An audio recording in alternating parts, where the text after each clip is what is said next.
1 under the lights here in Boulder, Colorado, Folsom Field. BYU trailing 7-0 after the Buffaloes marched down the field 75 yards on their opening drive to take a 7-0 lead. Watch out for the trick play. Parker Kingston Passick, former quarterback, almost picked off and incomplete. They dialed up a trick play already, Roddy, on their opening drive. Yeah, they did. This is the first drive, though, for Colorado. Caden Salter was phenomenal with his legs. 31 yards on 5 carries for Salter. He did a really nice job with scrambling in the quarterback run game with his arm. They went right down the field against a BYU defense that had been averaging, giving up 5.3 points per game, already above that for the Colorado Buffaloes, punching it in the end zone. 2nd and 10, a step up in competition for BYU this week. Martin dragged down behind the line of scrimmage. An incredible insurgence there by Tavian Coleman, and a loss of 4 as a result. These types of down and distances are what Colorado wants to put BYU in. Do a nice job, just penetration up the middle to tackle LJ Martin in the backfield. BYU hasn't been able to get anything going with Martin, and it's put a lot on Bear Bachmeier's shoulders. Now the young freshman is going to have to crowd against them, and that Colorado defensive line teeing off.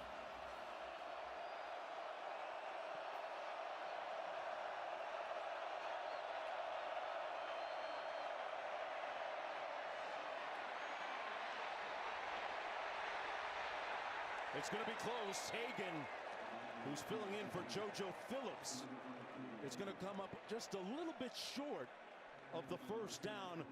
Well within reason if they went for it on that 13-yard gain. And it looks like the offense is going to stay on the field for 4th and short. It's a really well-designed play. It's a shallow drag, which almost operates as a screen. And on this 4th and short, you've got LJ Martin at 220 pounds. See Cody Hagan just short, but Bear Bachmeier's legs also at 220 also come into play. They got a favorable spot on that play. On the slant, Bachmeier incomplete for Roberts, and the Buffaloes will take over on downs. The usually weeks, this place is packed to capacity, and this was Quint with Coach Sanders prior to the game. Coach, you talk about your dogs all the time. Are they going to bark tonight, or are they biting? They better bark. I tell you what, our specialists are the dogs right now. But we are going to come. Offensively, defensively, and special teams, we're coming tonight. Thank you, Coach. Well, right now his team is paying off on the check that his mouth has written. They keep it on the ground. A yawning hole that time. And another first down. Micah Welch all the way down inside the 35 for the Buffaloes. Well, the blocking on this is phenomenal, but the design is great as well. So you get the tackle turning out, you get a block here, but Draylon Miller goes here and it takes the linebacker out as well, and the hole is just absolutely massive for Micah Welch. You use Draylon Miller as a decoy to widen out one of the linebackers. The line does its job. A big game. A direct snap to Draylon Miller. Former wide receiver lining up in the backfield, taking the snap and picking up about 8 yards on the play. Miller, a very good receiver. How much of a wild card is he tonight? He's a big-time wild card. There's a couple of injuries at the running back position for Colorado. He's a really good athlete. He's been a receiver, but kind of has a running back body. And so if they're able to use him as a runner and as a passer, as a receiver out of the backfield, it's huge. Getting a bunch of yards on the ground. Here he is again. Miller still on his feet. There's a flag down. Miller down at about the 11-yard line. And Colorado's offense firing on all cylinders. A pickup of 15 if it stands. But Draylon Miller with another strong run. Personal foul. Face mask. Defense number 4. After distance to the goal. Automatic first down. NFL Hall of Famer Marshall Faulk is the running backs coach here, and he really thinks the guy on the left, Draylon Miller, who's been a receiver. And Coach Prime told us that Marshall Faulk said, hey, you give me some time with him, and I think he's got a future at the next level as a running back. Second time we're going to see Draylon Miller lined up at the quarterback position with Caden Salter to his left and Michael Welch to his right. It's going to be Miller again. Keeps it. Plows his way into the end zone. Touchdown, Buffaloes.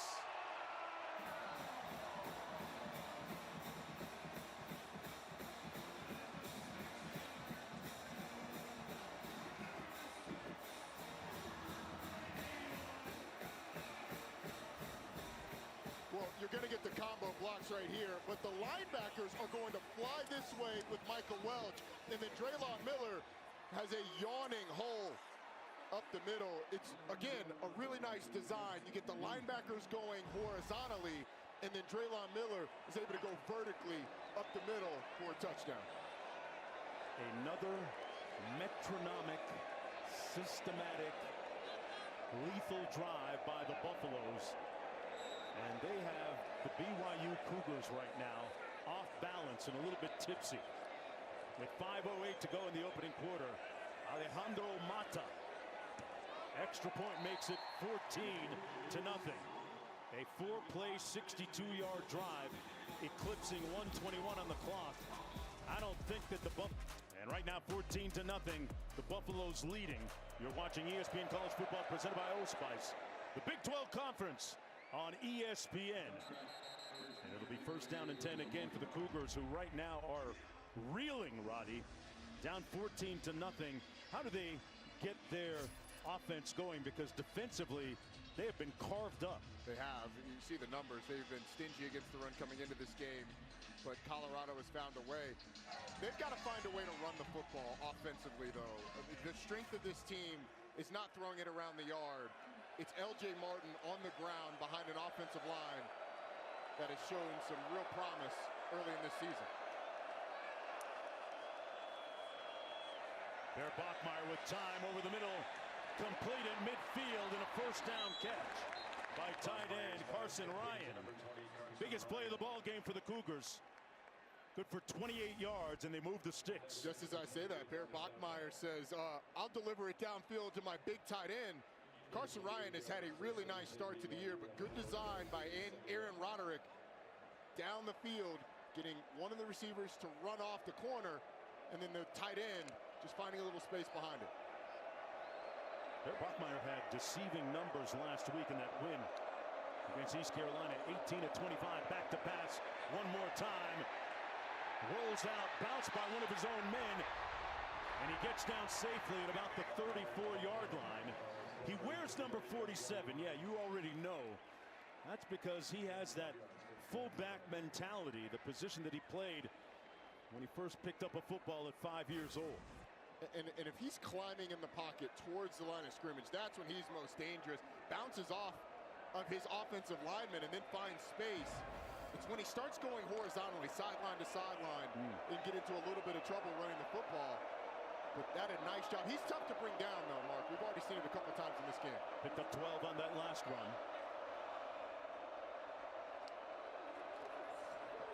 A lot of motion to give. The keep. Bachmeier down to the 24-yard line. Got a good block out front from Need. Yeah, a couple of good blocks. Kean Need, Enoch Nawahine, both of them out front. Nice job with the fake going one way, and then 2 blockers in front of the quarterback going back the other. I tell you one thing, those DBs and linemen for the Buffaloes know that he wears number 47.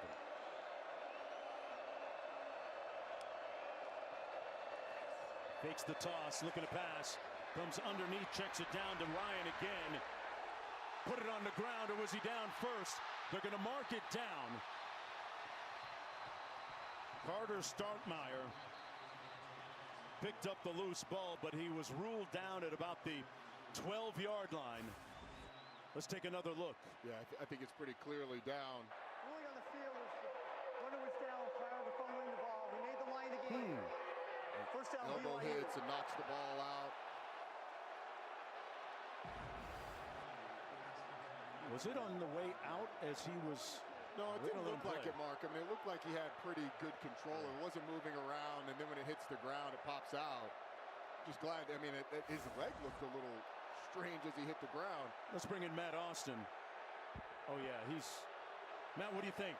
Yeah, Mark, I agree with Roddy. I think he had full control. That elbow hit, then the ball pop out. So, yes, that's a good call in the field. 2.5 to go in the opening quarter. BYU has marched it down into the red zone quickly. Martin between the tackles bounces it out and pushed out of bounds at about the 6-yard line by Tion Parks. LJ Martin was the most valuable player offensively in that Alamo Bowl win by BYU against these Buffaloes last year in a 7-yard game there. Yeah, 88 yards rushing for LJ Martin in that bowl game. And the first time we've seen him get loose a little bit, it was a nice cut behind the line of scrimmage with the right side of that offensive line creating some push. Now it's got him in a second and 3. Nawahina's in the backfield, number 21. Kinston in motion. Bachmeier, his receiver fell. It was intended for Nawahina's, and he got tackled by the turf monster. He did. He was trying to slip the back out of the backfield. It was actually well covered by Colorado. Watch Nawahine, who stumbles after he passes the defender. He was stumbling all the way, and they've just changed the surface here from grass to turf before the season. Turf monster got him there, but a third and short. I think if you're BYU, this is 4-down territory. I may run the ball here. Okay. Either LJ Martin or Bear Bachmeier. Got that pristine new turf on the field. LJ Martin in the backfield beside Bachmeier to his right. They're going to pass. Bachmeier looking for a seam. Couldn't find a crease and brought down about 2 yards shy of the first down. 4th and about 3 to go. With the clock running. So Bear Bachmeier actually has a decent amount of space as he climbs in the pocket. Freeze it here, guys. If he goes right here, he's going to get the first down, but he decides to kind of tuck underneath his offensive lineman. There's a ton of room on that left side. Bachmeier takes his eyes down because he saw a little bit of color, but the first down was there. Bear Bachmeier is going to want that one back. In comes the field goal unit led by Will Farron, who's a perfect 8 of 8 on the season. This one coming from 23 yards out.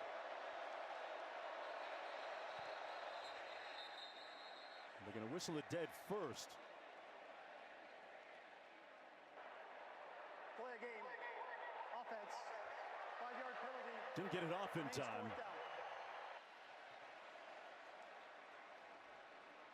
We'll push it back a few yards. Makes the angle a little easier for the kicker, so I'm not sure Kalani Sitake hates that. 50 seconds to go. There's a look at the numbers for Farron this year. This one from 28.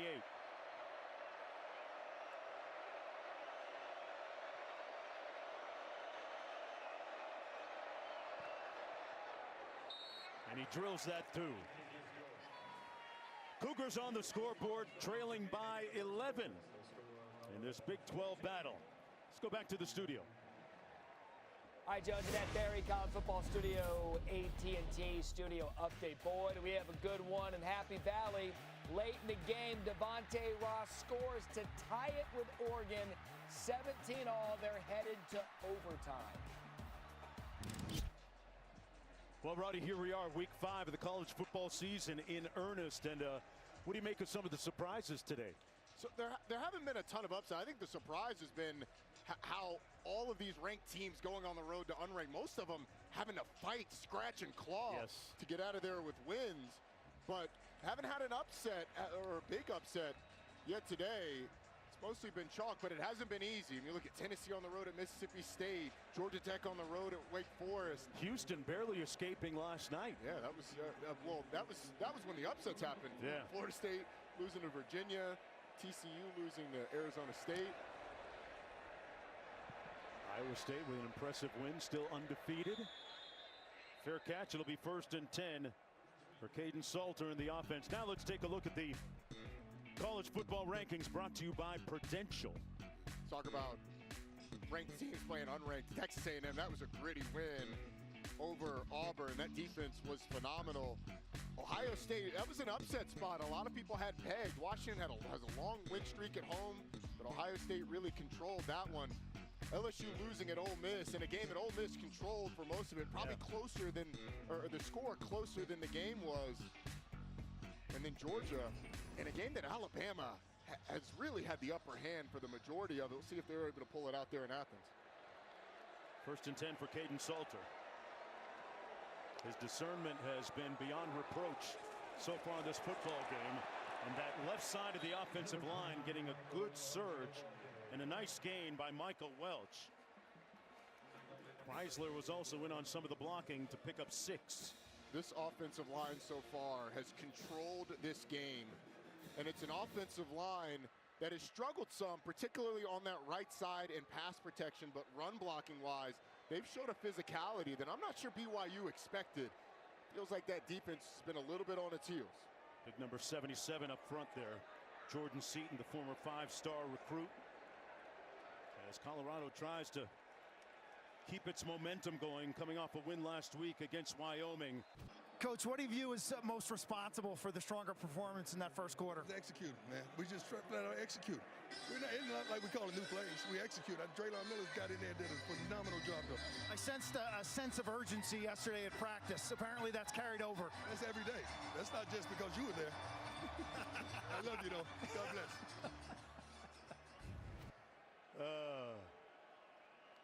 Great comments from Colorado sideline and brain trust. There's a look at Draylon Miller, who has been a factor on the ground so far in this football game, moving the chains. You know, between the two coaches, Kalani Sitake and Deion Sanders, they have quite the robust mutual admiration society. There's a look at Kalani Sitake's dad right there on the field as well. The two of them had a chance to spend a lot of time during the bowl game last year and spent a lot of time together and became fans of each other. Sitake's program based on faith, family, football, and Coach Sanders reflective of those same type of principles.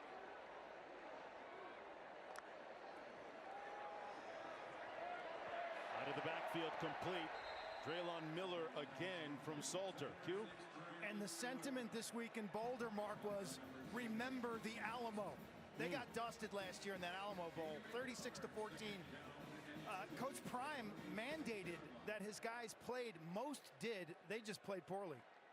Yeah, Coach had a great quote about that last year. Here's Caden Salter using his legs again to pick up about 5, almost 6 yards. It was interesting.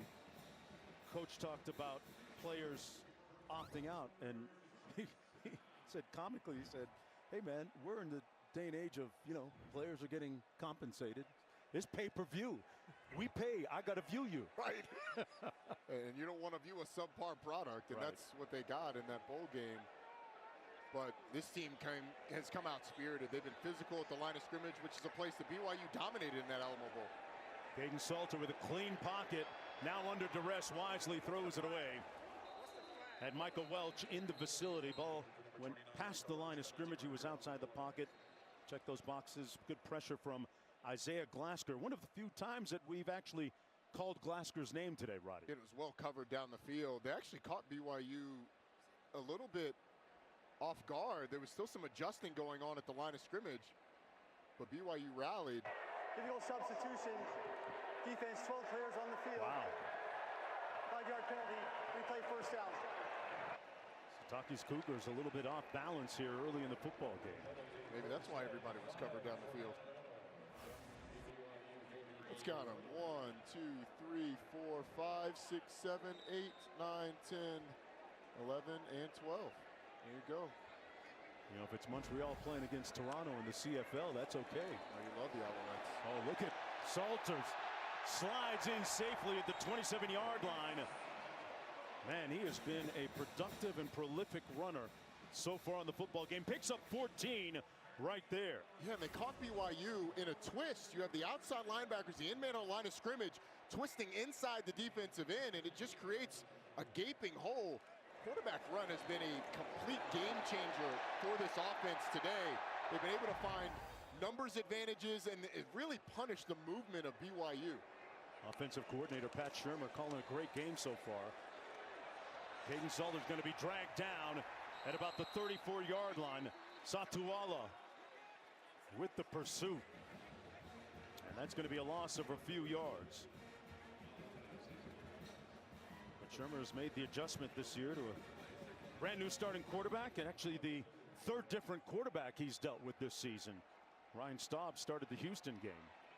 Yeah, they kind of felt like at the beginning of the year that the quarterback position wasn't necessarily holding up its end of the bargain from a leadership standpoint. So Salter started that game against Georgia Tech and the Delaware game, but all three quarterbacks played. Salter, Staub, and Juju Lewis, the highly touted freshman. Staub started the Houston game, and then they went back to Salter, and he's really found his voice as the starting quarterback.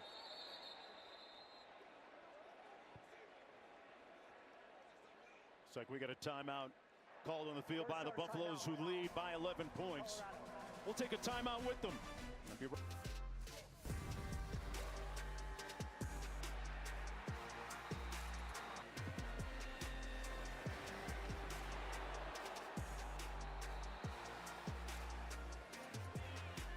Here's what it looked like last year during the Alamo Bowl. It was a one-sided victory and matchup as BYU won it 36-14. We alluded to the atmosphere inside the respective locker rooms before. On the reverse, big hit by Isaiah Glasker, and that's going to limit the gain to about 4 yards on the play. Let's take another look at it. Glasker has this measured. Farrakhan got drilled. Big hit on Farrakhan getting the handoff. They really like a couple of these young players. Farrakhan, a freshman from Houston, big, long, and fast. And now a 3rd and long. Make Caden Salter stay in the pocket and beat you with his arm.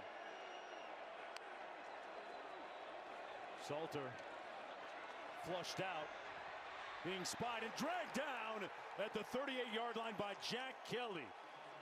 And therein lies one of the strengths of that Cougar defense, Roddy. Kelly and Glasker, they can run in space. Well, they had both of them kind of hanging around the line of scrimmage, looking at the quarterback. But Jack Kelly, as soon as Caden Salter gets flushed from the pocket, he goes downhill and tracks down the quarterback. Really nice play by number 17, Jack Kelly, showing the closing speed and a good stop by a BYU defense that had really been on its heels to start this game. Takes him out of field goal range from Alejandro Mata. And this is going to be the first punt of the game by either team. Tiger Bachmeier is perched at his own 5-yard line for the Cougars. Ready to receive this punt from Damon Graves.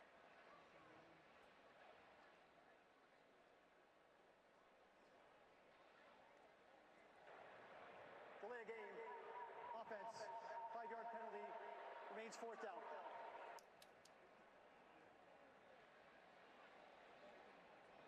Graves averaging about 46 yards per punt on the season. They move it back to the 44-yard line. After that drive stalls out for the Buffaloes.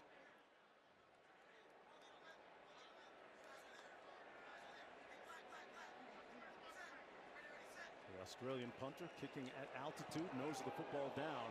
They came after it a little bit. An end-over-end punt, fair catch, called at the 5-yard line by Tiger Bachmeier. So let's go back to that last play. Jack Kelly is going to be right here, and his speed to track down the quarterback is going to be absolutely tremendous. The ability to get out wide, get Caden Salter down to the ground. Just a really nice job by the linebacker of being patient till the quarterback declares, and then using that speed to track what is a very fast quarterback. Yes. Track him down before he's able to get up the line of scrimmage. See what Bear Bachmeier can do here.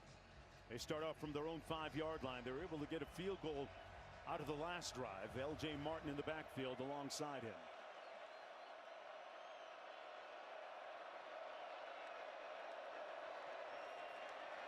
Tiger Bachmeier with a first down and then some. Out to about the 16-yard line. There, Bachmeier picked up 11. Hey, this week on NFL Sunday Countdown, Chris Berman sits down with Jalen Hurts and Nick Sirianni before the Eagles take on the Bucs. Behind the scenes in Dallas and Green Bay before Micah Parsons returns to Dallas. Plus live coverage on the field as Jackson Dart makes his first start in New York. Sunday NFL Countdown, 10 Eastern on ESPN.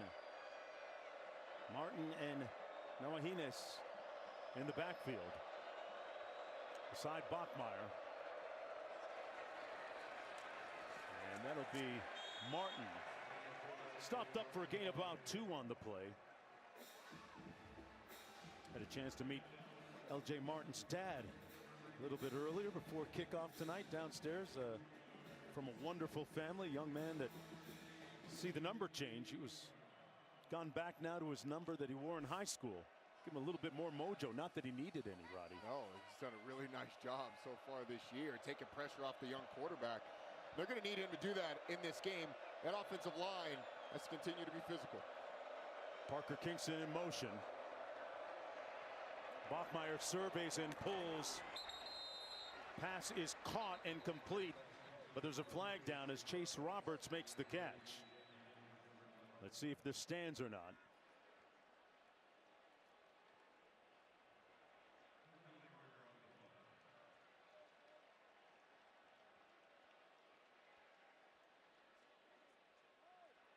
Nine-yard gain if it stands. Yeah, I think it's going to be a hold on number 64. Holding. Offense number 64. Half the distance to the goal. Replay second down. You're going to see Game clock Kyle operator. Swarchok just drag down the defender. He gets turned as Bear Bachmeier starts to scramble. Now it puts him behind the sticks. Bear Bachmeier has looked pretty good so far, but these situations are never a situation that you want to put a young quarterback in.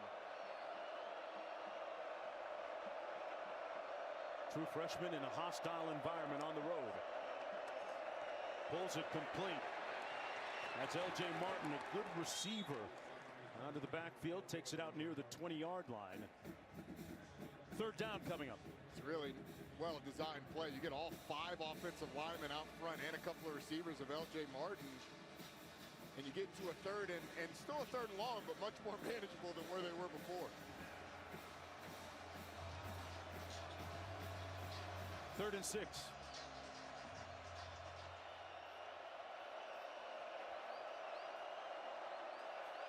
Plenty of time on the play clock at 10.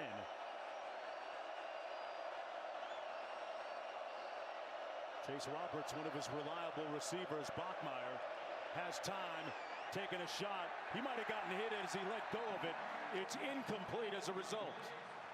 And fourth down coming up for the Cougars. Arden Walker, who we had a great visit with yesterday. He was really looking forward to this game tonight. He was in on the hit on Bachmeier. Really was. Did a really nice job against Isaiah Jada, the Colorado transfer at left tackle. He's able to push Jada into the backfield, get a hand on Bear Bachmeier as he's throwing the football, and you get an errant throw. Business or personal, you think there? A little bit of both. I'm saying it's business on the field. Maybe personal after. Vanderhaar punting. Into the thin air. The Colorado Knight comes down to the 36-yard. The Nittany Lions fail again in a big spot. Oregon wins 30-24. And as that was going on, Alabama got a first down to clinch it. They go into Athens and get the win, 24-21.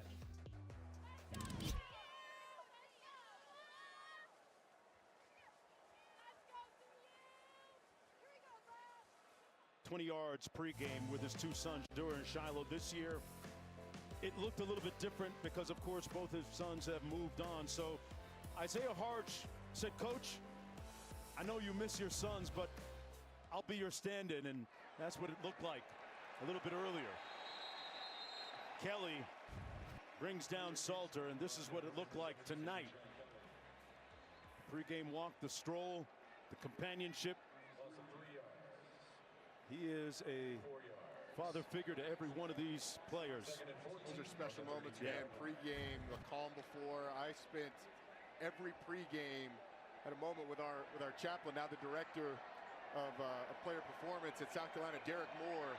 Those moments are so special. Those walks, there's just little encouragements, little bits of encouragement before the game. Nice run over the right side, left side of that offensive line by Michael Welch. Jack Kelly making the tackle on the 7-yard gain. Kalani Sitake, a reflection of Coach Sanders. He loves on his players just as much. You know, I missed his entrance today when he first arrives with the team and the the popping and locking and shocking that he. That's at the home. dance. That's at home when he plays music. Hey, he's got his own entry music. 3rd and 7. Salters on the sidearm delivery, completes it, first down run, and then some to Joseph Williams with a touchdown catch last week.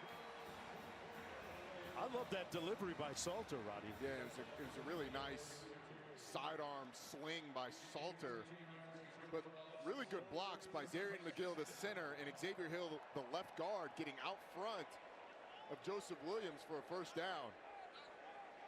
Look at the numbers tonight on Salter.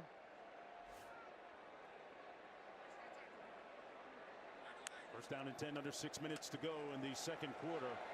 Welch running behind Seaton, brought down by Isaiah Glasker, number 16. We'll be calling Glasker's name a lot tonight. He's gained 50 pounds since joining the Cougars as a freshman, and just 9% body fat. That'll make you want to do a few more reps in the gym, right? Yeah, I mean, more than a few. So the amount of plays, the play differential between BYU and Colorado running the football. BYU's made some adjustments, though, defensively, be able to stop the run a little bit better. 2nd and 9 coming up. Salter all day completes, and a huge hit on the corner by Evan Johnson on Quentin Gibson. Johnson had a huge week last week, had 2 interceptions, including a pick 6. And there's nothing to hold a cover 2 corner, so he breaks hard on the ball in the flat, absolutely crushes the corner, actually crushes the receiver, and now you set up in a 3rd and long. You have not seen BYU bring pressure on Caden Salter. They do it here. They've got to get down to the 38.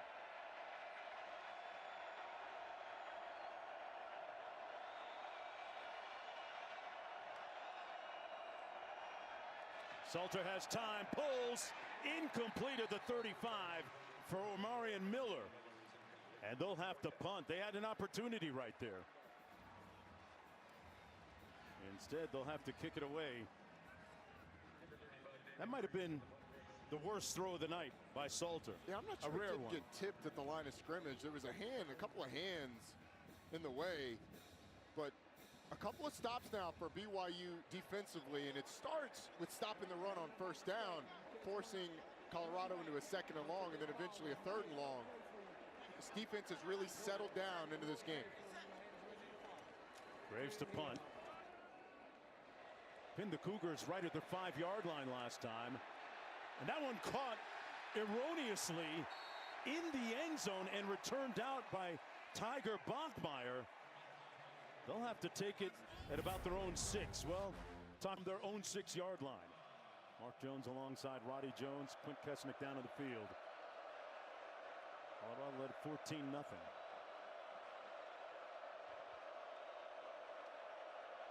Bear Bachmeier, freshman quarterback,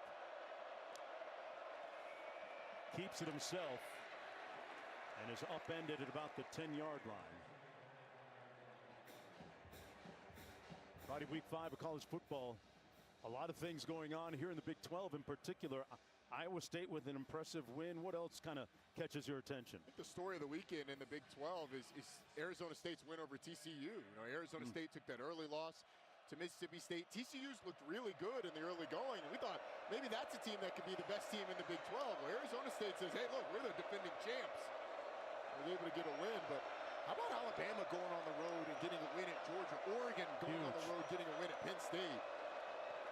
Bachmeier gets it out quickly. Pass complete. That's going to be a first down to tight end Carson Ryan. After a turbulent beginning, Cougars seem to have found their rhythm a little bit at the offensive end. 6-yard pickup. Look at that snag by the tight end. Yeah. One-hand stab. Aaron Roderick, the offensive coordinator, told us before the Stanford game when we had this team that Carson Ryan, that's an NFL guy. They haven't had an every down tight end in a while here at BYU. Great tight end legacy for this program.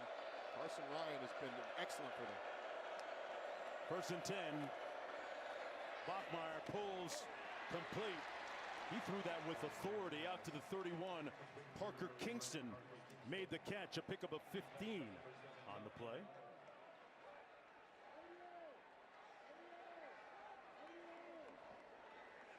BYU in the huddle quickly. It's a good delivery by Tiger Bachmeier, and they created that separation by going to a trips bunch formation. Really nice job finding some space by Parker Kingston.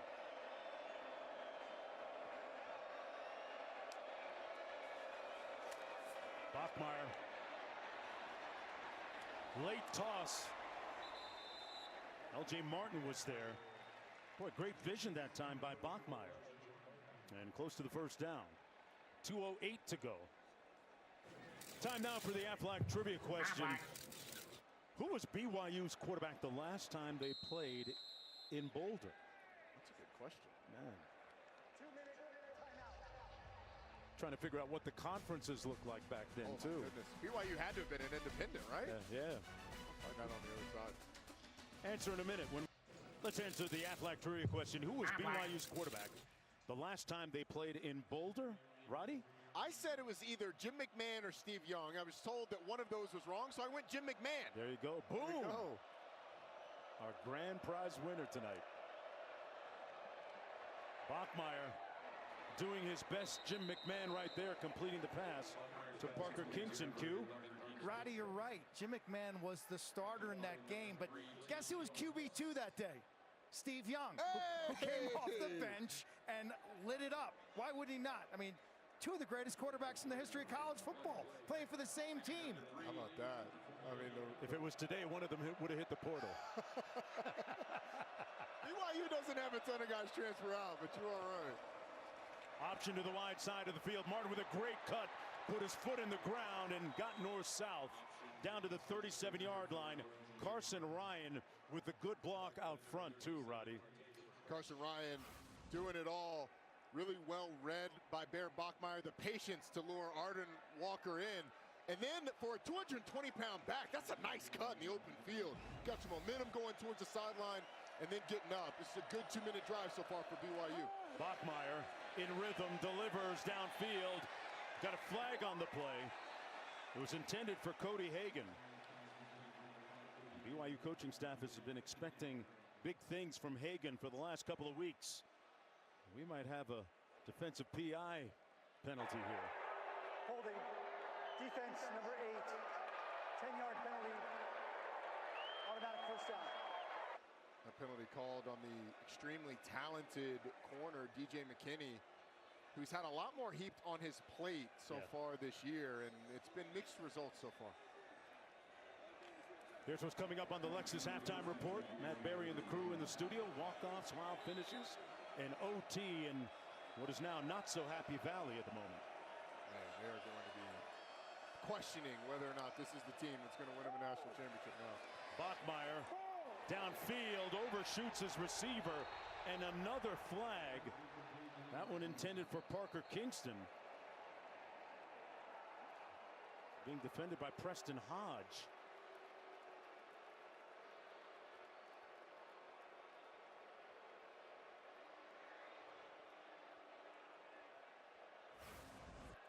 All right, so Preston Hodge is right here and Parker Kingston right there.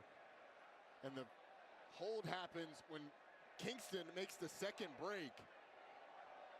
Preston Hodge is a little too handsy and wise. If he lets Parker Kingston run right by him, it's a touchdown. Defense number 4. The ball replays the spot of the foul. Automatic first down. Don't think there was any doubt about that. Two big defensive penalties helping out BYU a lot. Now you got a minute 29, 3 timeouts. That was the 5th penalty, Roddy, against Colorado here. And BYU can just run the football, go into your normal offense. In the clock, you got plenty of time and those timeouts. You can operate with a little bit of urgency, but not necessarily hurry up and still run the whole offense. From the 17. Bachmeier in motion. The handoff to Martin between the tackles. And Martin brought down at about the 12-yard line. Tavian Coleman. Now your goal, if you're BYU, obviously you want to score a touchdown, but you also want to do it in a way that doesn't give Colorado any time on the other side. Tiger Bachmeier hands it off to Martin again. Over the right side of that offensive line. Brought down right at the 10-yard line. A 2-yard gain. Hey, next week, 2 Monday Night Football matchups for you. Jets, Dolphins out of the AFC East. Rivals squaring off. Then Bengals, Broncos beginning at 8 Eastern on ABC. They're also available on the all-new ESPN app. Timeout called on the field by BYU.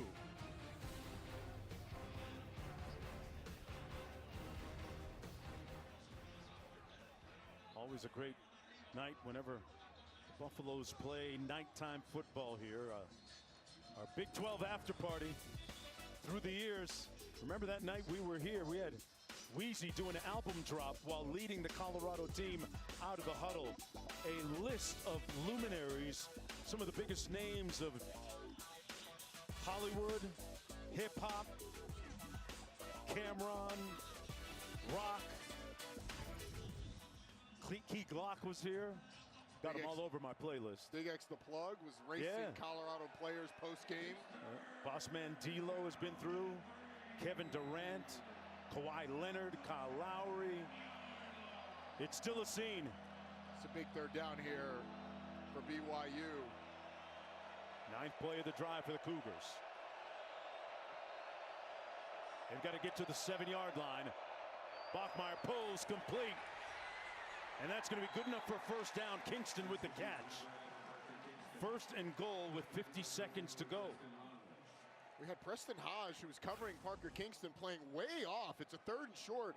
He's playing about 8 yards off of the receiver, Parker Kingston. And so when he goes to the flat, it takes Preston Hodge a long time to get out there. Good call by Aaron Roderick. And now BYU with a new set of downs and a new opportunity to slow the game down a little bit, drain this clock. I think if you're Coach Prime, they think about calling some timeouts. Well, Coach Satake is going to do it first on 1st and goal. Second charge timeout, BYU.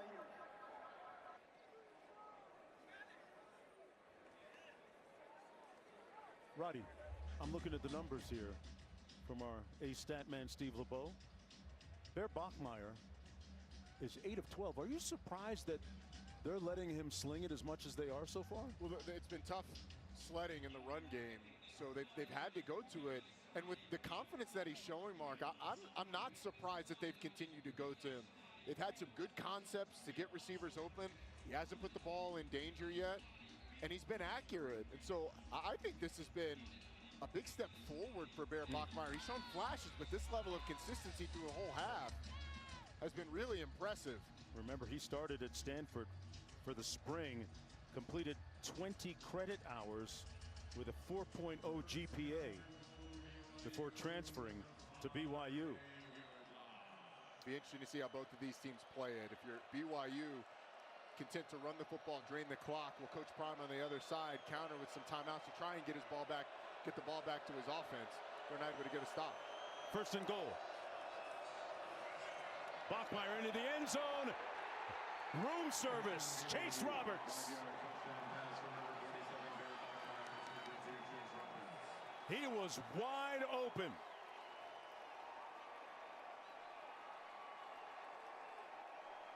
Well, Colorado is down a couple of tight ends, and Tayon Parks, number 3, gets one-on-one with Chase Roberts, and Chase Roberts just puts him in a blender. Slant return, sells the slant. Parks bites on it hard, then goes back to the outside, and there's nothing but black turf out wide for Chase Roberts. Bear Bachmeier with his 5th touchdown pass of the season. And we got a 4-point football game here in Boulder. After a shaky start, the Cougars have arrived. Yes, they have. It really felt like for the first 2 or 3 drives, Colorado had anything they wanted offensively. But this BYU defense has settled in, and it took the offense a second to find its footing. But they have with Bear Bachmeier. They've been content to let him throw the ball, and he has delivered. Chase Roberts with a really nice route to finish that drive. But that drive was also held by a couple of penalties by Colorado defensive backs. That was a strength last year. That was Travis Hunter and DJ McKinney. That was a place where they really felt good, and it cost them on that drive. 2 different pass interference penalties against Colorado, really proved to be costly. And on that last drive, Bachmeier was really connected. He's really gained control of the offense week by week, 5 for 5 on that last drive.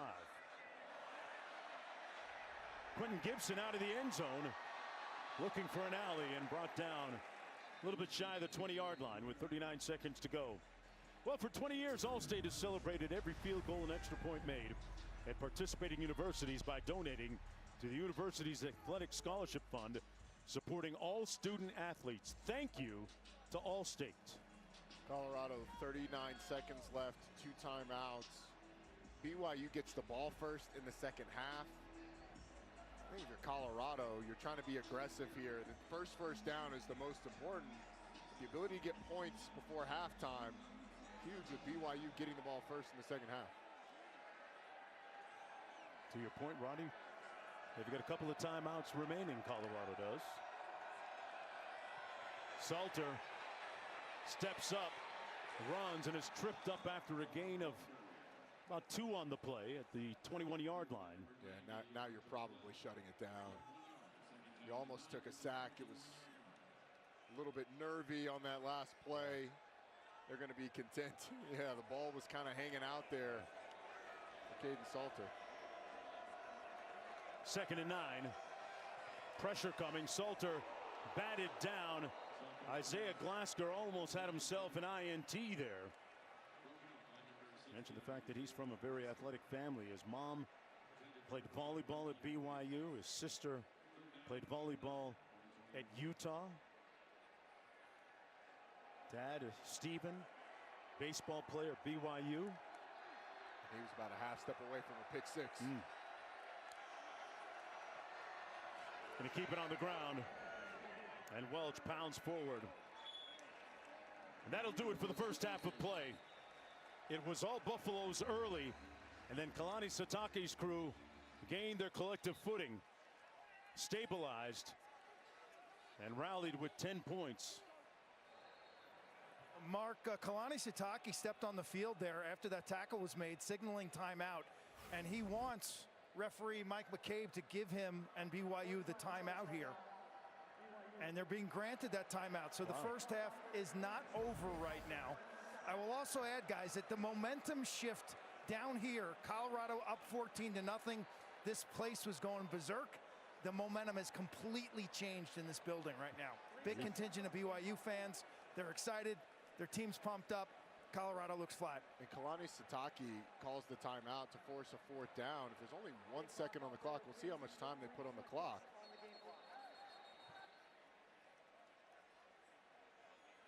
They've got 3 seconds now. 3 seconds on the game clock. Yeah, Mark. I mean, Colorado doesn't have to punt the ball away. You just run, you snap the ball, hang out for 2 seconds, throw the ball out of bounds, and go to halftime. As long as Joe Pisarcik doesn't show up. Yeah. I'm a little older than you. I'm not sure if you remember that play. I was going to ask. You have to school me on that one. Old Giants-Eagles game, and our colleague Herm Edwards ended up running a fumble back for a score.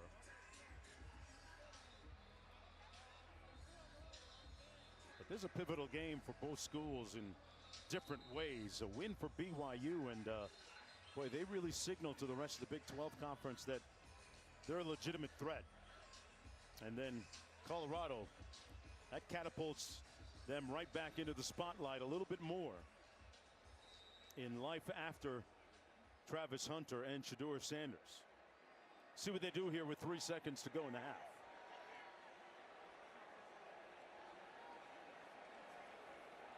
They can burn clock. And Salter throws it away. Hey, he's in the pocket and he sails that thing way over the receiver's head. It's a pivotal Big 12 game. Mark Jones alongside Roddy Jones, Quinn Kesnick down to the field. Interesting start and then end to the first half. And BYU seemed to get its rhythm behind their quarterback. It really did. Bear Bachmeier was 5 for 5 on that last drive that ended in a touchdown for the Cougars. They really took control of the game, settled in after early on, being kind of on the back foot. Colorado ran the ball really well to start, kind of got away from it towards the end of that first half. See if they go back to some of the stuff that made them successful early on, but BYU found its footing in this one. Hagan back deep. And he'll watch it go out of the back of the end zone. 1st and 10 from the 25 for the Cougars. Here's what it looked like during that last scoring drive. Of course, they were aided by 2 detrimental, deleterious pass interference penalties against the Buffaloes. They were able to scheme up some open receivers, and Bear Bachmeier did a really nice job of hitting his layups. Yep. Receivers were open, put it on him. He's able to end up in the end zone. Can he build on that? This is the best performance, best first half performance of his young career. 1st and 10.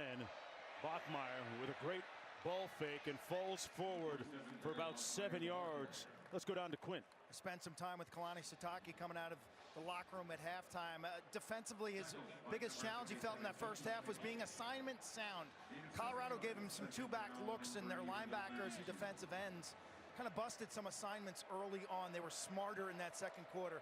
And then talking about Bear Bachmeier, he was really impressed with the ball security, the checks that he's been able to make at the line of scrimmage, and some of the over-the-middle throws for this freshman quarterback.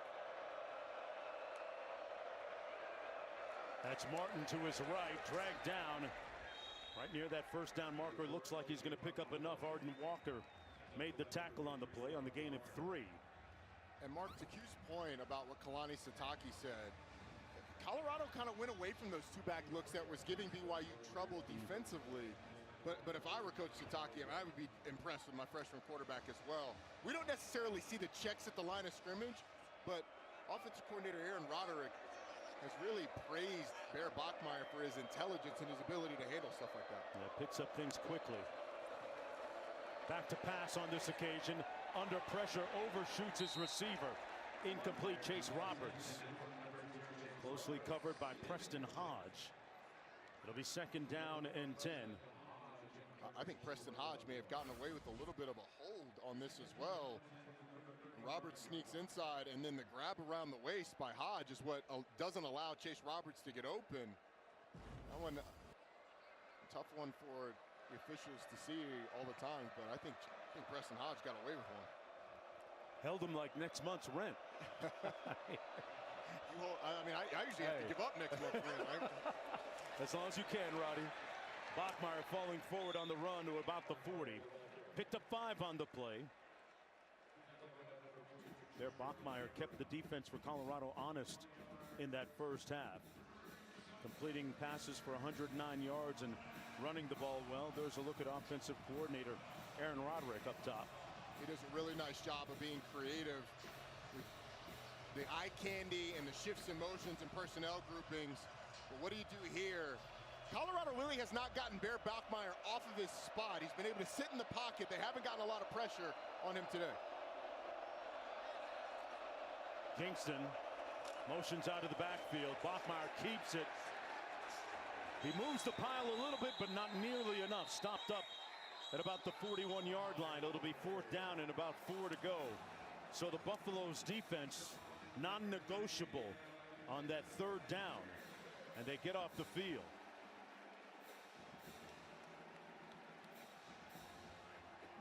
Good way to start the 3rd quarter if you're Coach Sanders. No doubt. I think Bear Bachmeier missed the read. It was a give read. I'm not sure LJ Martin would have been able to get the first down anyway. But a missed read by Bachmeier on that 3rd down kind of put him in a situation where he had to just get behind LJ Martin and try and get the first down behind his big back. Quentin Gibson back on his own 15 for this punt from Vanderhaar.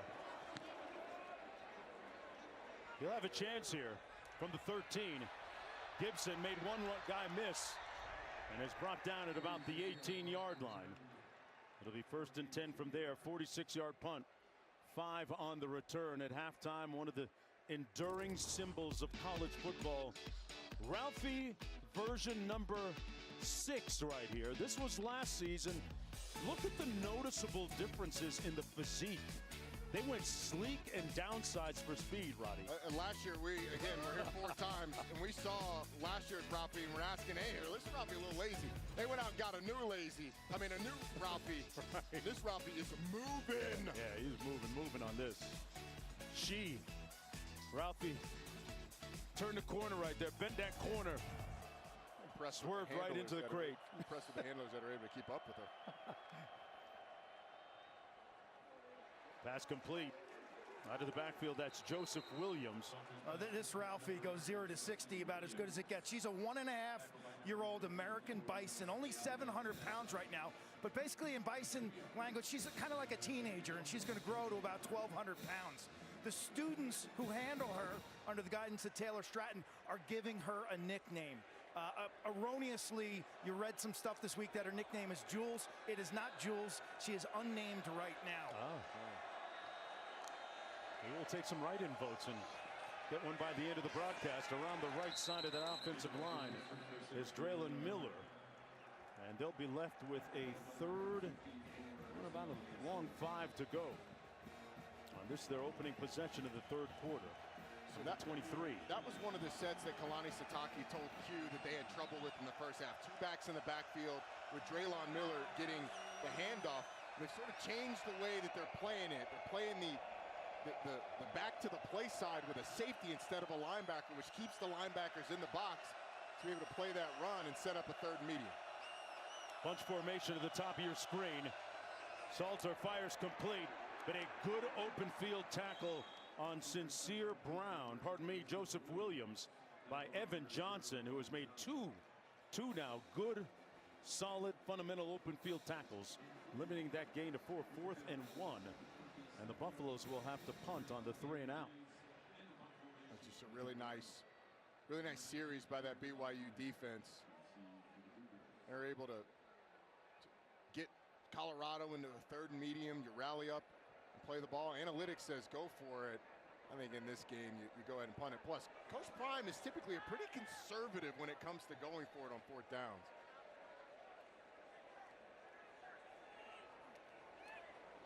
Raised from a 17.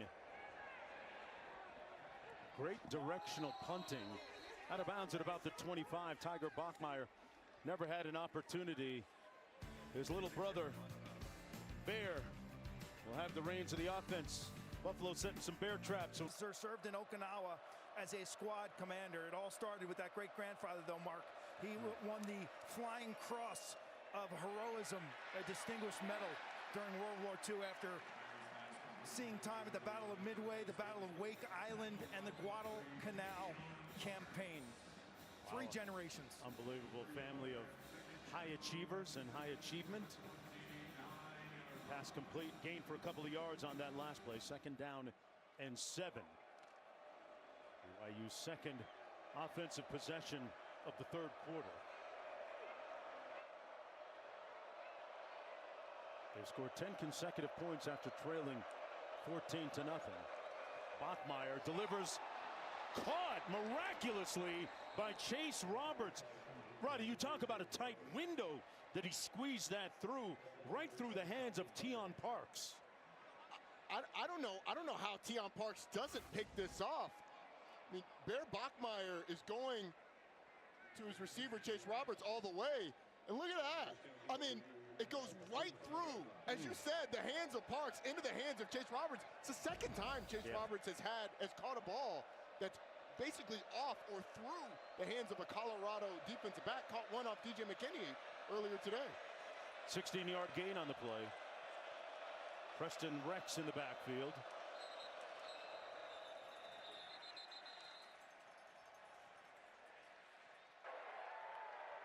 Ball start. Offense. Number 55. 5-yard penalty. Remains 1st down. Gonna move that back a few yards.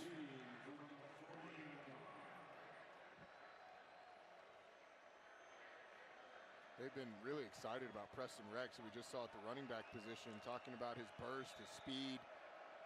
And it looks like he was going to get a handoff there, but the false start pushes him back. And now Rex has to come off the field for L.J. Martin. Bachmeier is connected on 7 of his last 8. Taking a shot down the sideline. underthrown and incomplete, but it looks like another pass interference is going to go against the Buffaloes. Martavius French back there in coverage on L.J. Martin. Pass interference. Defense number 37. 15-yard penalty. Automatic first down. I mean, Martavius French is in good position. He's just got to turn around and look for the football. And he may have a chance to pick that off as it was kind of hung up in the air. Kind of turns his head at the end, but runs into L.J. Martin, who's stopping, waiting for the ball. And BYU gets bailed out after the penalty, puts him in 1st and 15. Running back on a linebacker. Bear Bachmeier just throws it up, and they get a first down out of it because of the penalty. From the 45. On the reverse, Kingston has an alley and a blocker out in front, and brought down finally at the 25-yard line. Offensive coordinator Aaron Roderick dialing up a nice play there. 20-yard pickup for the Cougars. Yeah, Parker Kingston is going to come around on the reverse, but the slant by the play side receiver takes the defensive back out of there. I mean, you got the defensive back, Taufik Bayard. His back is turned, so there's nobody out there on the reverse. It's a nice call, nice play call by Aaron Roderick to get Parker Kingston the ball in space. First down and 10 from the 25. Kingston in motion. They fake the jet sweep. Kingston makes the catch and brought down to the 16-yard line. He's one of the fastest players on that BYU offense. Brown making the tackle for the Buffaloes, but keep in mind BYU was without one of the top receivers, JoJo Phillips, today. Yeah, and he's sort of the deep threat, the biggest of the receivers at 6'5", 205 pounds. They've had to do it in different ways. And Parker Kingston, the former quarterback, the high school quarterback, we've seen him already throw a pass. He threw a pass last week as well. He's the reverse guy, and they love to get him the ball with people out in front, an opportunity to do damage. Two-back set. Bachmeier keeps it, and it's brought down at about the 12-yard line. Got the first down, and they move the chains again on this rhythmic drive. And that was a completely broken play. Bear Bachmeier fumbles the ball in his hand, and it kind of ends up around his knees, and he just tucks him behind L.J. Martin. Hey man, with some of the trick plays they have, you never know. Yeah, it's one of those that ends up, he almost snaps it between his legs to nobody, but it's one of those plays that works out well because your quarterback doesn't panic, even though he's a true freshman, just gets what he can and ends up with the first down. Number 47 likes that fullback mentality. On the reverse, Kingston was looking to throw it. Former quarterback will, and incomplete. So that's twice now they've dialed up a trick play. Kingston tried to hit Bachmeier, who went out as a receiver. That was a kind of a dangerous throw. Just throwing it to nobody, but there were 3 great jerseys in the area, and only Bear Bachmeier around that ball, but a lot of traffic. A lot of traffic. A lot of traffic. And it ends up being harmless, but you'd rather him just throw it all the way out of bounds than kind of down into the end zone where someone could get a hand on it. 2nd and 10 from the 12.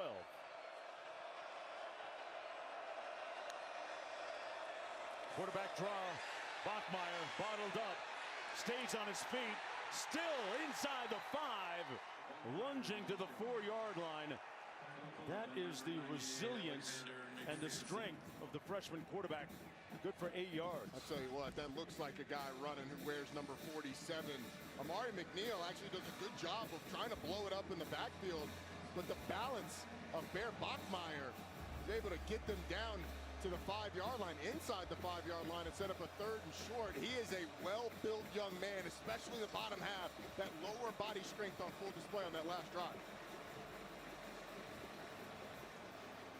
3rd and 2.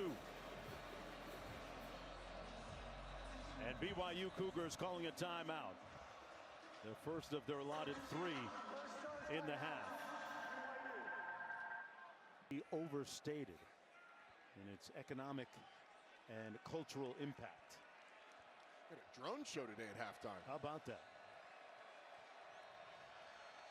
Big 3rd and short for this Colorado defense. I mean, BYU felt like it has taken all the momentum And in these situations, they've gone with little pick routes to get receivers in the flat, and Bear Bachmeier easy throws. See what BYU goes through here. Chase Roberts split wide to the bottom of your screen. Kingston in motion. Bachmeier pulls it out. Pulls. Almost intercepted. Incomplete. Batted down nicely by Carter Stoutmire. And it's 4th down coming up for the Cougars. The offense on the field. Well, Parker Kingston's going to come across, and then it's going to be Chase Roberts behind, but a nice job by the defenders of getting back into the throwing lane.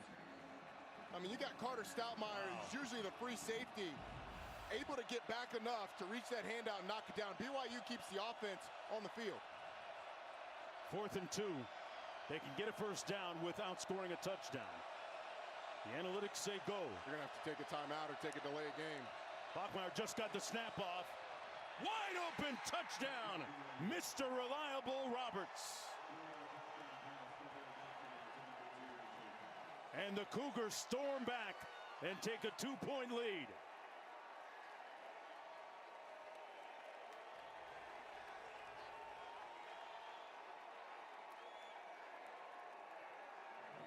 It looked like because of that late substitution, BYU wasn't going to have time to get the snap off, but they released the official just before the play clock runs out. Bear Bachmeier snaps the ball. 2 Colorado players hit each other in the secondary, and they get the touchdown. That's Roberts' 2nd touchdown catch of the night. And BYU has stormed back with 17 consecutive points. They lead it. What kind of response do the Buffaloes have when we come back?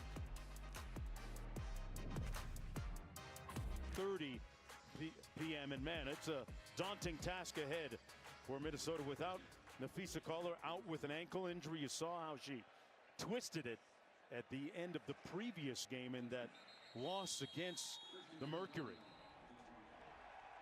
Speaking of broken ankles here. So Chase Roberts is here, and you've got Tawfiq Bayard and Tayon Parks. They actually hit each other when Roberts goes inside on the slant route. I mean, it's a really nice job of designing something that's going to pick the 2 Colorado players, but the safety Bayard and the corner Parks end up collisioning each other. What you'd really like is for those guys to be on different levels, but because of the condensed formation, because Roberts and the tight end Carson Ryan were so close, the corner has to play off. It puts them on the same level as the safety. They collision each other, and you get a touchdown. It's been a while since this Buffalo offense has had its rhythm and its flow. After scoring on its first 2 possessions, they've stalled out a bunch. Salter, sidearm delivery complete down the sidelines to Williams. That's Joseph Williams. And a first down on the gain at 26. Boy, Caden Salter can really deliver the ball from different spots. He's sort of a natural 3-quarter thrower, but that one was a little bit lower. On the run, just slings it out to the sideline. Impressive numbers tonight from both quarterbacks. Very efficient. That's the longest pass of the night for the Buffaloes. Salter keeps it. Got a bunch of real estate inside the 30 to the 29. Evan Johnson made the tackle. He had gotten one more block. It might have been 6. 19 yards, right?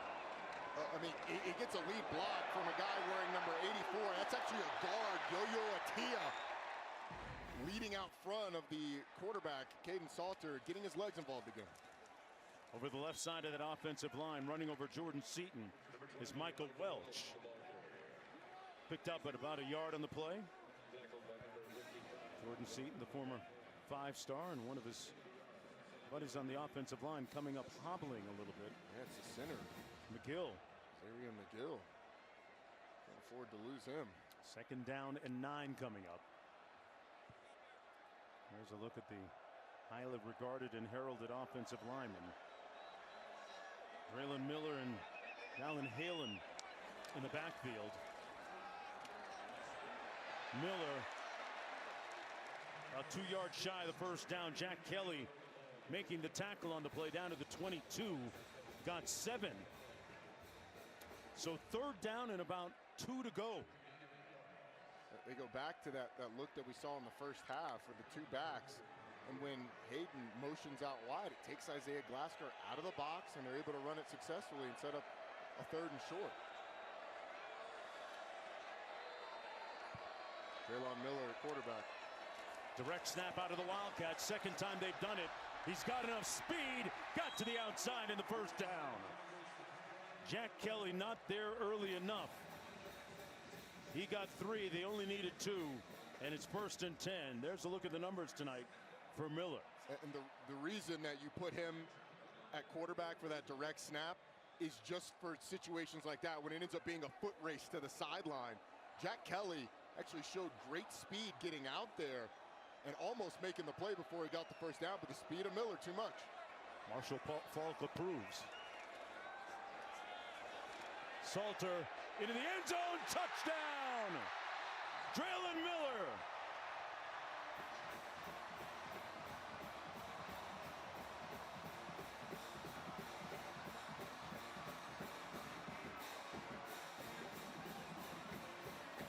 He can beat you so many ways, Roddy. He's a mismatch out of the backfield. He's run the ball really well. He gets matched up on a safety. There's actually a collision in the secondary, but the freshman, Cannon DeVries, not able to keep up with the speedy running back, formerly receiver, Traylon Miller. The ubiquitous Traylon Miller having a profound impact on that drive. It leads to Colorado scoring and taking a 4-point advantage. Miller, one of those players out of Texas that Coach Sanders has had a long time existing relationship with. And he cashed out. They love his potential. They say he's a guy that'll play on Sundays, Roddy. Yeah, I mean, he has shown it today at the running back position. Traylon Miller's right here in the backfield, and the safety is who's covering him, but he collisions actually Tavion Beasley, the nickel, as he's trying to cover Miller in the slot. That little bump that happens because of the switch release from the running back and the receiver, a little bump creates enough space for Miller to get behind Cannon DeVries, and a really nice throw by Caden Salter. That a necessary and very good response by Colorado, who hadn't scored since their second drive of the game. What about Salter on the night? 10 of 13 passing, 111 yards, including a touchdown. Feels like the party just started up again here.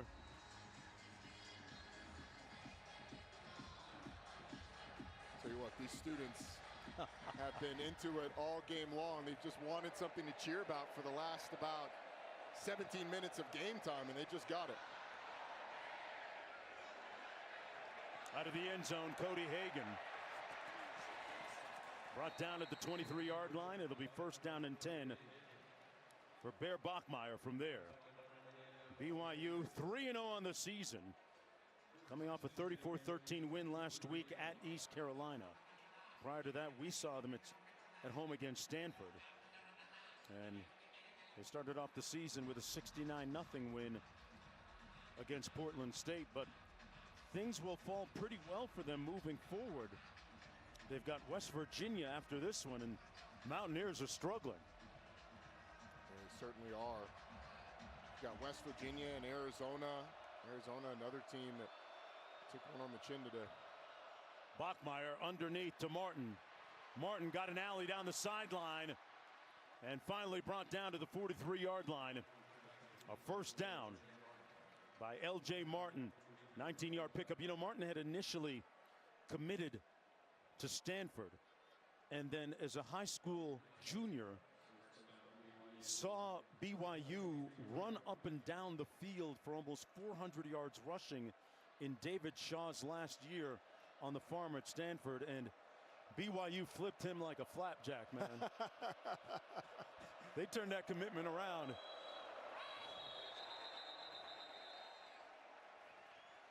Got a flag down at the field. Ball start. Offense, number 64. 5-yard penalty. Remains 1st down. They're going to move it back a little bit after the penalty. But Bachmeier has completed 10 of his last 11, including a couple of touchdowns. There's a sampling of the menu coming up next week. BYU, a little bit of a short week, having to play on Friday coming up.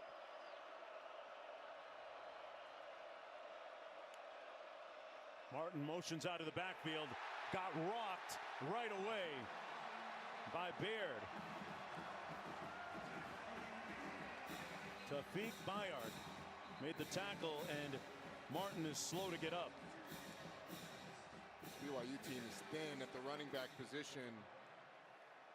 Sione Moa, who's the backup running back, got banged up in the latter part of that ECU game a week ago. They ran a lot of two-back sets last week with Moa and Martin. So now with Martin hobbling, this is big for them, right? Yeah, I would guess that we would see more of Inig Nawahine. But after that, they're pretty thin. Bayard had smoke for Martin that time. 2nd and 17 now.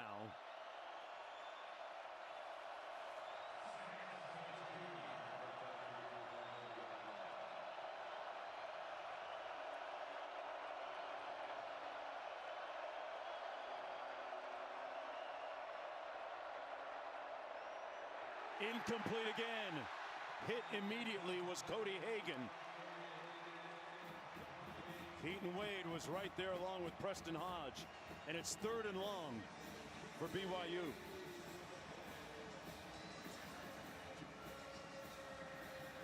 Coach Prime about ran to the hash because Quentin Gibson, the punt returner, the true freshman, had run out on the field and was about to cause a substitution penalty. But I mean, this is a 3rd down where I think if you're BYU, you are taking care of the football and making sure that this momentum doesn't continue to spiral in Colorado's favor. Play clock at 4. They get it off in time. Bachmeier. It's going to be close. Put his hat down. Let's see on the spot. It's going to be 4th down. He'll come up about a yard shy. In a very auspicious part of the field for them to go for it if they choose. I mean, what a scramble up the middle. There's nobody in the middle of the field. Everybody's in zone coverage, and they vacate that intermediate middle. And Bear Bachmeier gets it close enough to go for it on 4th down. No L.J. Martin in the game, the 220-pound back. Now Hines in the backfield. He gets the call, and he'll pick up the 1st down with a yard to spare.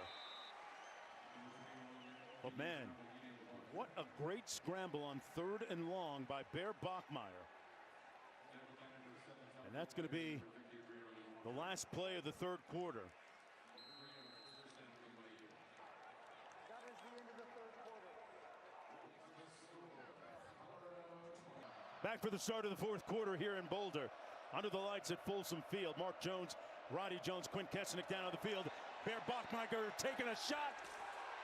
Incomplete. And well defended that time by DJ McKinney. Intended for his brother Tiger Bachmeier. It'll be 2nd down and 10. Secondary struggled a little bit tonight, but this is a nice breakup. Yeah, it's good coverage, but I think DJ McKinney got away with a bit of a tug on the shoulder. I mean, he's got the jersey of Tiger Bachmeier down the field, but it ends up as an incompletion, plays the ball through the hands. Tiger almost came up with it, but good finish by DJ McKinney. 2nd and 10. Chase Roberts split to the top of your screen. They keep it on the ground. Bear Bachmeier. 1st down with about 4 yards to spare. Boy, I'll tell you, I'm really impressed with the poise that this freshman is showing tonight. Picked up 13 on that scamper. Yeah, and that was a great play design by Aaron Roderick, the offensive coordinator for BYU. Used the wide receiver motion to come across, and then the receiver and the tight end lead for Bear Bachmeier. 103 yards on the ground, and that 3rd down scramble a little bit ago might be a game changer in this game. Down 4 and a 3rd and long, got them to a 4th and short that they were able to convert and keep this drive going.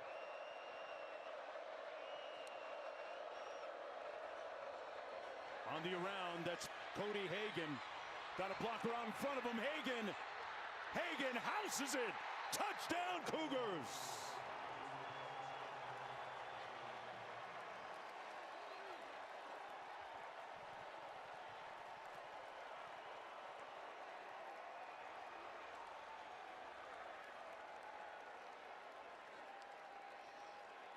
A 32-yard sprint by Cody Hagan gives the Cougars the lead.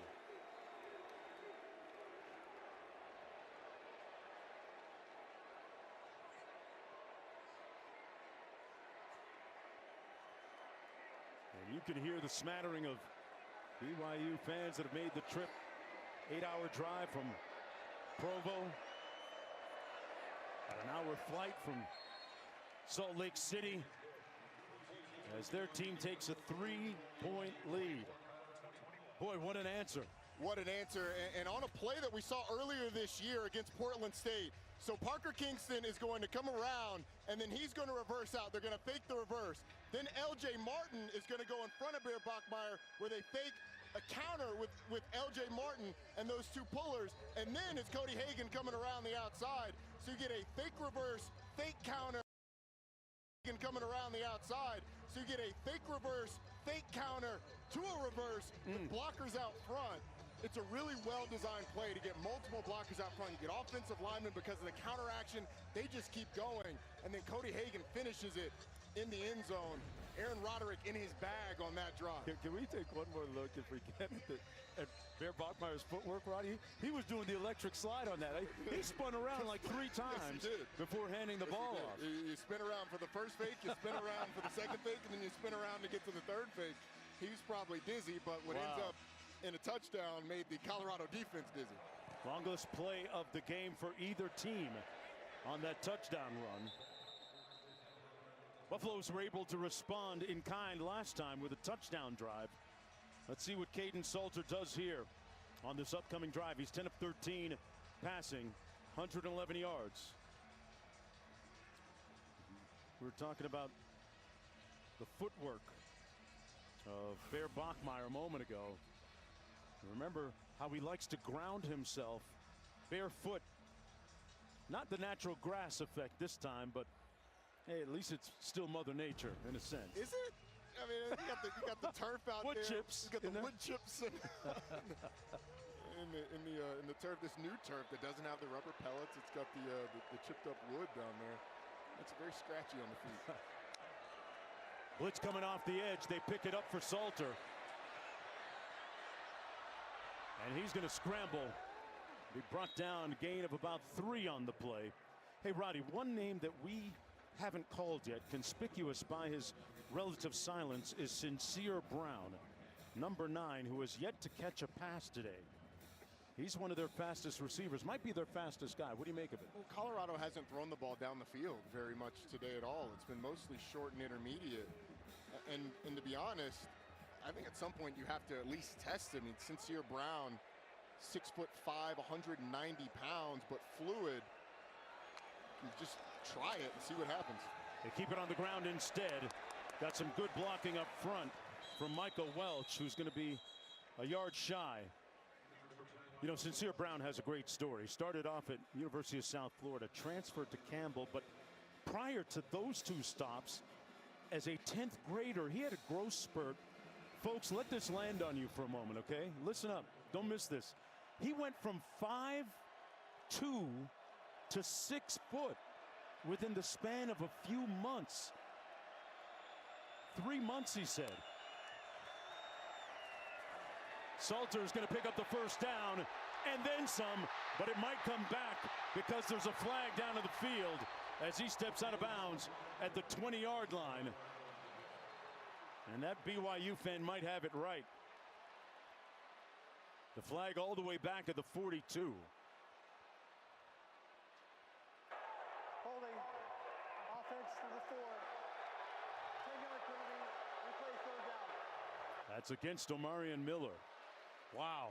If I'm not mistaken, I think that's the second time they've gotten Omarion Miller. Maury Bamba on the other side, and there's really no need for it. I mean, just shield Bamba from the quarterback. And he's saying, no, I didn't do it. It wasn't me, but he definitely had a hold of that jersey as Bamba's trying to throw him off. And it ends up costing you the first down. I mean, Caden Salter was going to have the first down no matter what. And then you let the athleticism of your quarterback make it into a bigger play than grabbing on the jersey. They got to rewind that one and set it all the way back at the 31 now.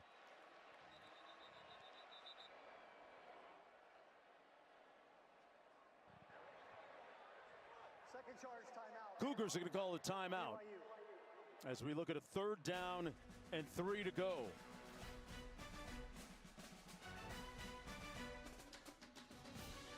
Down for the protection spotlight presented by Prudential. And boy, Roddy, what a great job Draylen Miller has done for the Buffaloes at a couple of different positions here tonight. I mean, he's had a heck of an impact. He's had 9 touches, 2 receptions, 7 carries, a couple of touchdowns. He has been an X factor. And he's in the backfield, lined up next to Caden Salter right now. Critical 3rd and 3. Trying to answer that touchdown score of BYU's a moment ago. Salter with nowhere to go, in trouble, retreating, still retreating, and sacked back at the 9-yard line.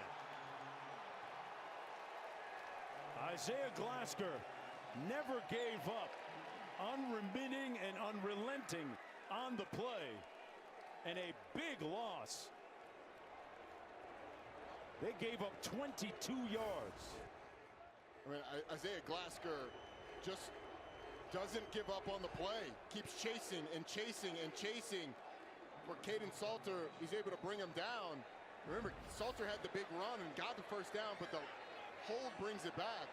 And then the stop by the BYU defense. Looked like Caden Salter had somewhere to throw the ball early, but didn't see it. It ends up in a big sack. Yeah, they give up a lot of field position here. Parker Kingston fields it at the 44. Made one guy miss. And will end up on Colorado's side of midfield at about the 46-yard line on the 46-yard punt. 1st down and 10 Cougars. And just when it looked like the Buffaloes might have had something going after that nice run by Salter, it was called back. BYU will have the football at Colorado's 44-yard line. They're going to be frustrated by that sequence of events. Because the holding, obviously, as you said, cost them. But they had a couple of crossers over the middle. Because it was zone coverage, they hooked up. Caden Salter had an open receiver. Didn't see him. Jack Kelly may have been in the way. He's going to want that one back when he goes back and watches it on film. Bachmeier gets it out complete to Martin. Got around the corner, pushed out of bounds at about the 36. If you're a Cougar fan or coach, you're glad that LJ Martin is back in the ball game after taking that big hit a moment ago. And Arden Walker timed the snap perfectly. May have been a little early, but Bear Bachmeier gets it around him into the hands of LJ Martin for a good 1st down gain. And it is good to see the big back return to the game because, like we said, thin running back right now is BYU. Martin gets the carry again, cuts it back, tripped up, and picks up the 1st down at about the 31. 5-yard pickup on the play. He's also from an athletic family. His dad was telling me he played collegiate basketball back in the day. Hooper like you, I bet you guys had a nice conversation about your games. We both agreed that basketball players without a jumper turn into tight ends in football. Give them a pair of shoulder pads. Yeah. 1st and 10. Bachmeier on the pitch. Martin collared at the 25 by Stoutmire. And they are really leaning into LJ right now. Picked up 5 on the play. Feels like this Colorado defense needs something, a turnover, a negative play, because BYU's offensive line felt like they started to wear them down a little bit up front. And Aaron Roderick has found the buttons to press to get receivers open. On 2nd and 5. Well, they pivoted right into trouble. And Martin had nowhere to go. Arden Walker made the tackle. Warren Sapp, another one of those gold jackets on the sidelines. Loss of 4. Happy about that play that Walker just made. No doubt. The last time BYU was in a 3rd and long, they dropped into coverage, did Colorado's defense, and left the middle wide open for Bear Bachmeier to scramble for the 1st down. He's been able to deliver in the pocket. They're showing a lot of guys at the line of scrimmage to make this offensive line sort out who's coming and who's not. Bear Bachmeier making checks at the line of scrimmage. High snap, loose ball. It comes out. Who's got it? And it looks like L.J. Martin might have gotten to it first for the Cougars. Wow, they elude trouble there. But it sets up a 4th down and long for the Cougars. That was almost complete disaster. Colorado was going to bring pressure. They did bring pressure. And almost. And they had their hands on the football. Keaton Wade had a shot at it. L.J. Martin, Mr. Johnny on the spot. Now a long field goal, Mark. BYU's going to attempt. This one from 55. His career long is 56. Well, Farron looking for his 26th consecutive field goal. And he missed it.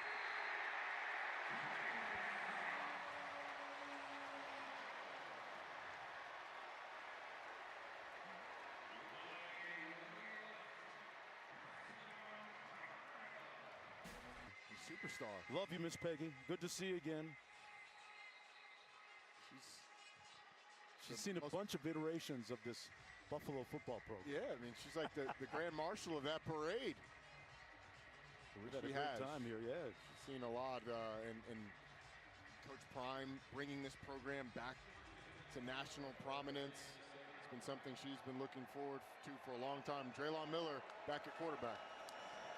On the direct snap, nowhere to go. They seem to be waiting on that a little bit. Picked up 2 yards on the play. He's 2nd down and about 9 to go. All conspicuous by their physical absence, but still here in many ways, shapes, and forms. We saw Travis Hunter and that guy, Shedeur Sanders, who set so many records in his time on campus here. You wonder what it's like being the guy after the guy. Caden Salter is going through that right now, experiencing it. Keeps it on the quarterback run. Stiff arm wasn't good enough. Got out at the 41. The Mooney made the tackle on the play. Sets up a 3rd down. Picked up 2 yards. It's such a good play by Raider Damouni. He's on the opposite side from where that ball was eventually run and tracks down Caden Salter. I do like what Pat Shurmur went to there, though. A couple of runs with your 2 best playmakers today. But now you put Colorado in a situation 1 and 8 so far on 3rd downs. 7 minutes to go. Brown split wide to the top of your screen. He hasn't caught a ball yet tonight. Salter has time. Batted down at the line of scrimmage, deflected by Schoonover. And it'll be 4th down coming up. And I think 6:46 to go. I think Caden Salter's going the wrong way with this. I mean, he had Draylon Miller right away. He looks at it and pumps, and then Schoonover is able to get the deflection. But I thought he had Draylon Miller open and in a position where he might have been able to get the 1st down. Buffalo's called a timeout on 4th and 6. Perhaps a little indecision. Well, on that 3rd down, Colorado got what they wanted. The playmaker, Draylon Miller, I mean, he is wide open, and Caden Salter is looking at him, but he decides to go back to the other side. Something got him off of that, and he ends up throwing it. Coach Prime, see, you can read his lips. He's wide open. He has coaches his quarterback up on the sideline, knows or hopes that he's going to get another chance in this one. Trying to make him just a little more aware.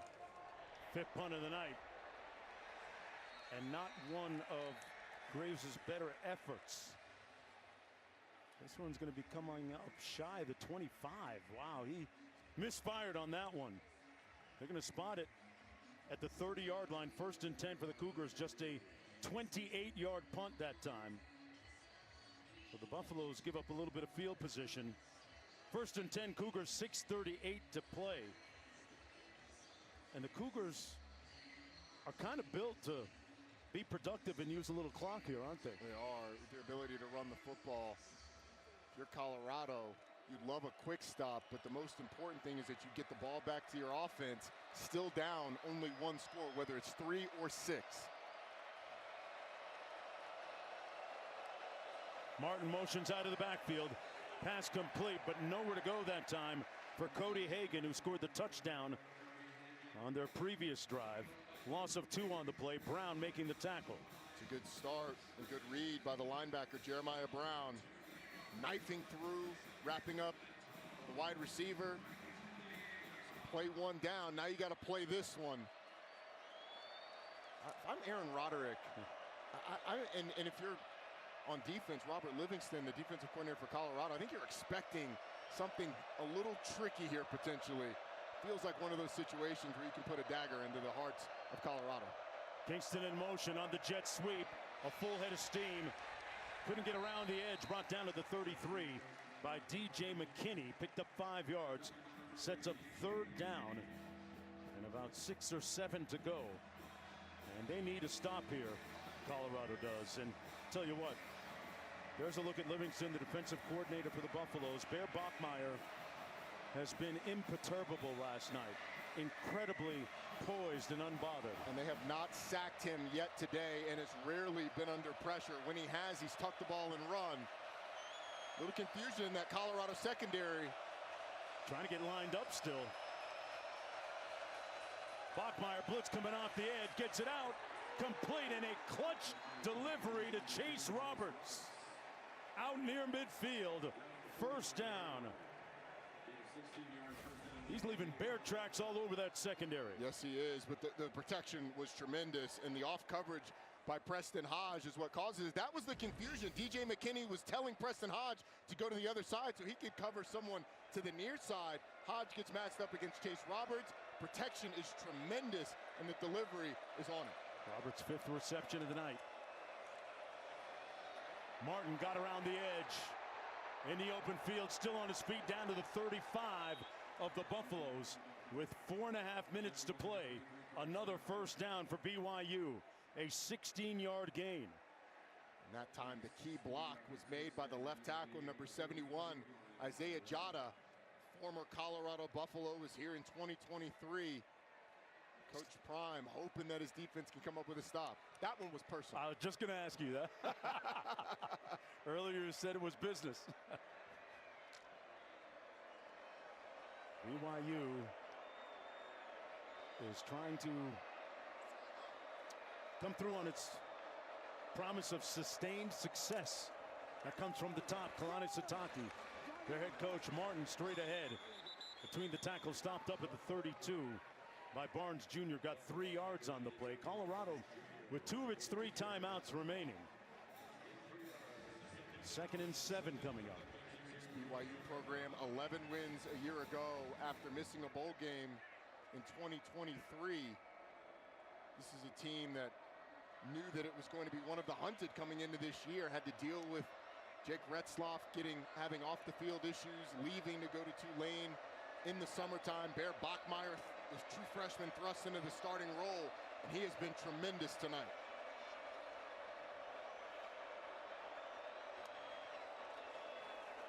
On the pitch, and they're going to lose a few yards back to the 37. Sets up 3rd down and long. Preston Hodge was the first guy in there to blow it up. A loss of 5.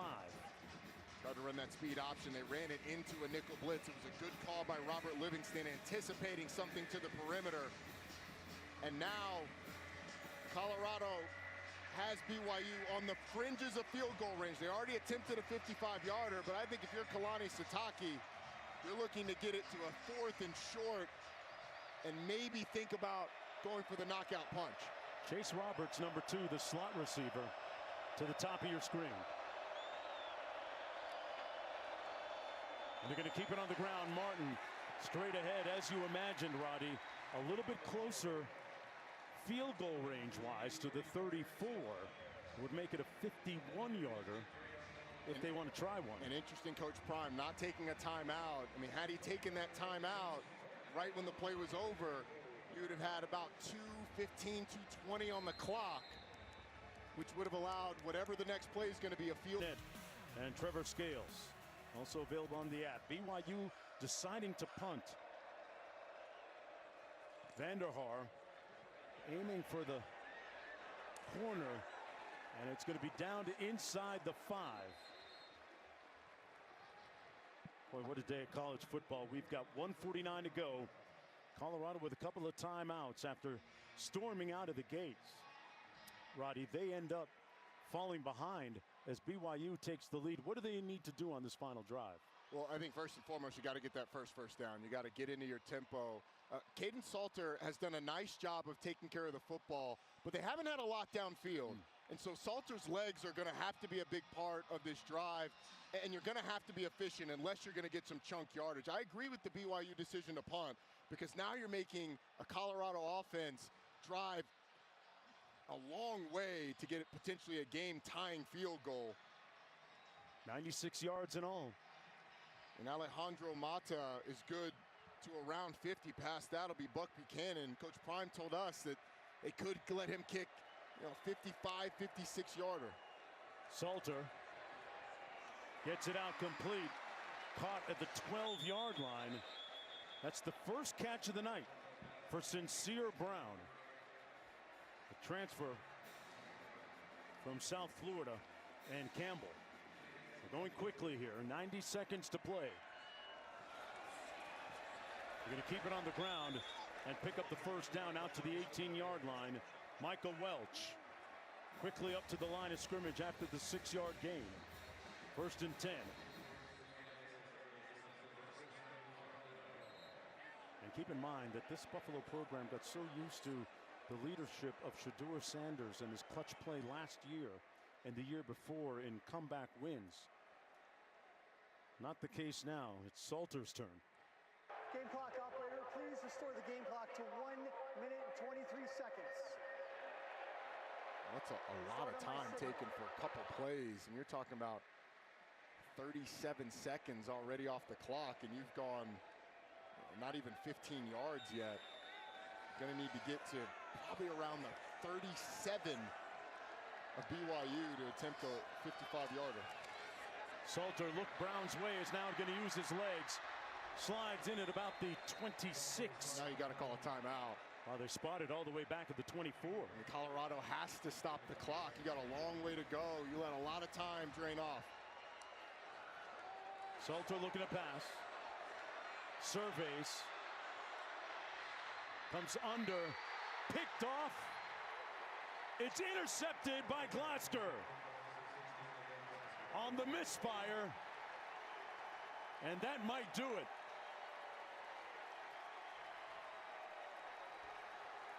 Isaiah Glasgow coming up with a huge play. And that might have put the game on ice. And the pressure was created by Jack Kelly, number 17, who was spying Caden Salter. Once he escapes the pocket, Kelly starts to close.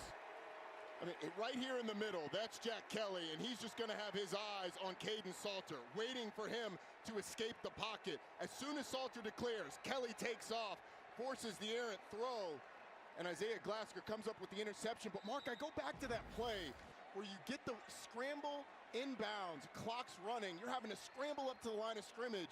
Could have been a situation where you call a timeout, regroup, get a play drawn, and try and get this offensive momentum again. Down to the last 2 timeouts. Bachmeier burning clock and falls at the 45 with 41 seconds to go. The clock running. BYU fell behind 14-0, remember, and then rallied with 21 consecutive points. Looking to remain undefeated still, while the Buffaloes on the cusp of falling to 2-3 in a game that they're going to look back, Roddy, and feel like they left a little bit of meat on the bone here.